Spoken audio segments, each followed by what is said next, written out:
Thank you for joining us today on a Global Health Interview Questions. I will be interviewing Nikki Taylor. And question one is Global health seems to be in the news more and more in recent years. Talk about what global health is and why it's important to pay attention to it. Well, global health is this huge medical arena where we internationally come together collaboratively to study, conduct research, and implement plans and projects that support the importance of everyone in the world having full and healthy lives. Global health emphasizes the idea that the health of people in third world countries is just as important as those people that would be considered in first world countries. There are several reasons as to why it is important to pay attention to global health. If we consider our most recent or happening as we speak pandemic of the coronavirus, coming from the US, we were able to be aware of its starting point, and in today's world, travel is so easy and frequent.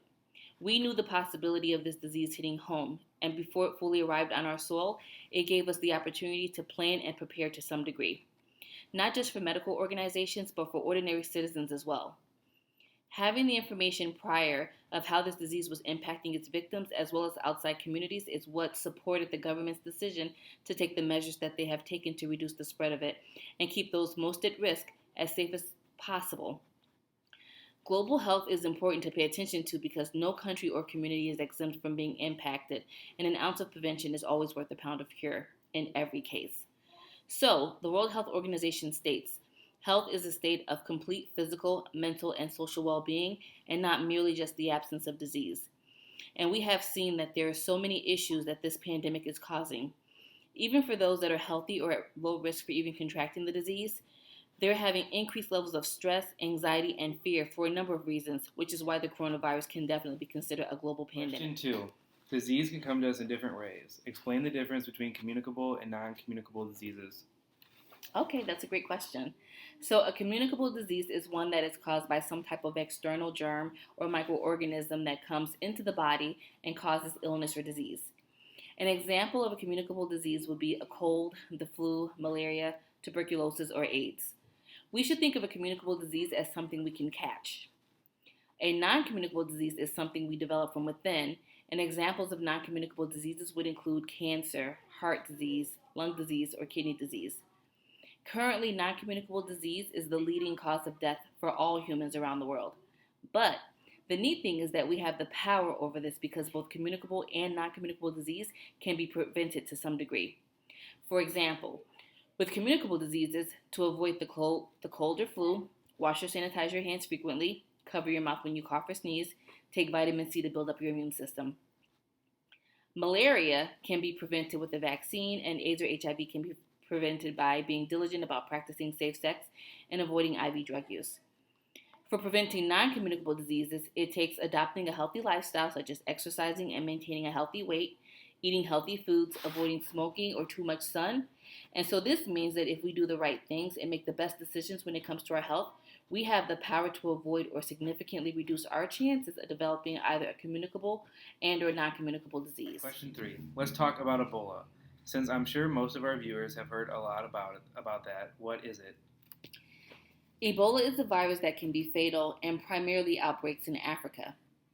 According to the CDC, or the Centers for Disease Control, scientists aren't really exactly sure where Ebola comes from, but it is believed to come from and be carried by bats and non-human primates. Ebola is an illness where people can expect to see symptoms such as fever, fatigue, aches, and pains within 2 to 21 days of contracting the virus, and after that, more severe symptoms such as bleeding, diarrhea, and vomiting take over. Unfortunately, Ebola is a severe and often fatal disease. Is it communicable or non communicable? Well, because the disease is initially spread to people through direct contact with the blood, body fluids, and tissues of infected animals, and from there, people spread the disease to each other through direct contact from blood or body fluids, this would make Ebola a communicable disease. How do people get it? Well, Ebola can be contracted when a person comes into contact with an infected person. This contact risks contracting the disease because the virus gets through broken skin or mucous membranes in the eyes, nose, and mouth. Similar to HIV, Ebola can be contracted through sexual contact, and even after a person has recovered from what is otherwise a fatal disease, the virus can remain in body fluids such as semen for some time. What would raise a person's risk of getting Ebola? Contact with an infected person is the biggest risk a person can have in getting Ebola. Those at risk are those caring for the infected person, those taking care of the remains of a deceased infected person, or those that have had sexual contact with a current or formerly infected person. This leaves household members and healthcare workers at greatest risk for contracting the disease. So, to prevent or at least lessen the chance of getting Ebola, what should people do? Well, that is an excellent question. So, in order to prevent or significantly reduce the risk of contracting Ebola, it will be important for a person to avoid contact with any person suspected of having the disease. And this is because contact with any of the person's body fluids places you at risk. Any material, article of clothing, medical equipment, and even eating utensils that have come into contact with an infected person's body fluids, including sweat, should be avoided or managed with very secure personal protective equipment and other safety garments. Any sexual contact with those who have recovered from Ebola should be avoided because the virus can remain active in the semen for an unspecified amount of time. Avoiding funeral preparations, burial rites, or the deceased body of an infected person will eliminate the risk of contracting the disease. However, if you must handle the dead body of an infected person, extreme caution must be taken and head-to-toe protective safety attire will be necessary. Any contact or exposure to bats or a primate's blood, fluids, or raw meat prepared from these animals should be avoided. Ebola is relatively rare here in the United States, and so for those traveling to Africa, especially to high-risk areas for the disease such as Liberia, Sierra Leone, and the Democratic Republic of Congo, special care must be taken to prevent contracting the disease, which may mean turning down certain delicacies of an unknown origin. Question 6. Outbreaks such as the one related to Ebola can generate a lot of rumors and misinformation, even panic about what the disease is, how it is transmitted, and how likely people are to get it. Talk about the need for educating people about facts versus myths. Africa, as rich and beautiful of a continent that it is has also had a long history of unfortunate circumstances that have caused a certain level of mistrust of the government and especially outsiders.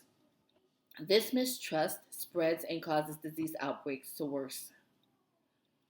So, for example, in an interview with The Guardian, an Ebola survivor shared that many people in their village do not believe that Ebola is real and that it is made up to scare people by the government. If people don't believe that a disease is real, then there's no need for precautions, and this myth exacerbates outbreaks. Another myth is that Ebola is a disease spread by NGOs and healthcare workers to kill off black people in Africa. This myth is a direct result of the murders of 8 relief workers killed by villagers who believed this myth to be true. It also isn't helpful when popular celebrities use their platforms to express opinions that could be damning, such as when hip-hop artist Chris Brown, who had 13 million followers at the time, tweeted that he believed that the Ebola epidemic is a form of population control. These myths exacerbate fear and prevent people from accepting good science-based logic and information about the disease. It is especially important to get education about the disease out as aggressively as possible in Africa because many communities are still rooted in the idea of local healers or medicine witch doctors who treat people in a way that is not science-based, and they also risk spreading the disease to others. Question 7. How about the complications that Ebola raises from the rights of travelers and the responsibilities of the governments? Casey Hitchcox, for example, a nurse from Maine who returned to the States following a trip to West Africa in the fall of 2014, promptly had quarantine-related restrictions thrust upon her, restrictions that she was very much against. Briefly describe the difficulty of balancing individual rights and governmental responsibility. Well, one of the biggest responsibilities of every government is to protect its people while respecting individual rights, and there are times when this is a difficult balance. In the case of Casey Hitchcox, a nurse who helped care for Ebola patients in Sierra Leone, was quarantined upon her return to the United States and was sentenced to further quarantine when she returned to her home state of Maine. The issue came when, after her initial quarantine and being tested negative for the Ebola virus in New Jersey, when she returned to her home state of Maine, the state wanted to further quarantine her. It was this additional quarantine that led her to feel that her personal rights were being violated. Sometimes, to reduce the fear within the community, governments can make decisions that may come off as overtly precautious, and this was the case for Hitchcox. The people that put officials into power want to feel assured that the best decisions will be made on their behalf, And I believe that it is important for health professionals to understand this plight and vice versa, as Hickox had no signs or symptoms of the disease and had also tested negative for it. Governments or officials in power must also use their platform as an opportunity to educate people with the hope that solid fact based information will help to minimize any fear a community may have about a disease. Only actions such as these can help balance individual rights and government responsibility. 8. Let's talk about smoking and tobacco use, which is considered a big world health problem and raises similar issues to Ebola in terms of rights and responsibilities. Just about everyone knows that smoking harms health. What does it do to the body? This is a great question. Cigarette smoking and other tobacco use causes almost 500,000 deaths annually in the U.S. That's about 1 in 5 people. The Center for Disease Control shares that more Americans have died prematurely from cigarette smoking than have died from all the wars fought by the United States combined. Smoking cigarettes does an extreme amount of harm to the body, impacting negatively almost every single organ. Smoking thickens and narrows blood vessels, increasing the risk for heart attack and stroke. Smoking causes lung disease and lung cancer and can significantly increase the body's development of other cancers. Pregnant smokers risk having stillbirths or infants with low birth weights and infants with multiple health issues. Smoking affects the teeth and gums, often causing tooth decay and loss, and it also causes men to have lower sperm count. But sadly, cigarette smoking causes the risk of any condition you could otherwise get to be amplified for chance of development. When you mention that smoking and tobacco use is being considered a big world health problem and raises similar issues to Ebola in terms of rights and responsibilities, you are correct, because secondhand smoke consumption is often not a choice for many, especially children living in the same household as smokers. 9. What about secondhand smoke? Explain what it is and how it affects people. Secondhand smoke happens when bystanders of smokers end up inhaling tobacco fumes, which cause them the same conditions and increased disease, developing risk factors as if they were smoking themselves. The CDC shares that secondhand smoke causes about 41,000 adult deaths annually and about 400 infant deaths. Smoking is a rights issue because an individual is their own person and it's their body and their choice to smoke. However, how can a person who chooses not to smoke have their rights respected when smoked tobacco fumes travel, is unavoidable, and increases health risks? Fortunately, here in the United States, we have several ordinances and laws in place about public smoking. However, people must make an effort in homes with family and children to not expose them to dangers they are not choosing for themselves. People don't typically think of tobacco as a drug like heroin or cocaine, but the addiction it creates is strong, isn't it? Should we think of tobacco use as a form of substance abuse? I would completely agree that the addiction that tobacco creates is incredibly strong and that we should consider it as a form of substance abuse.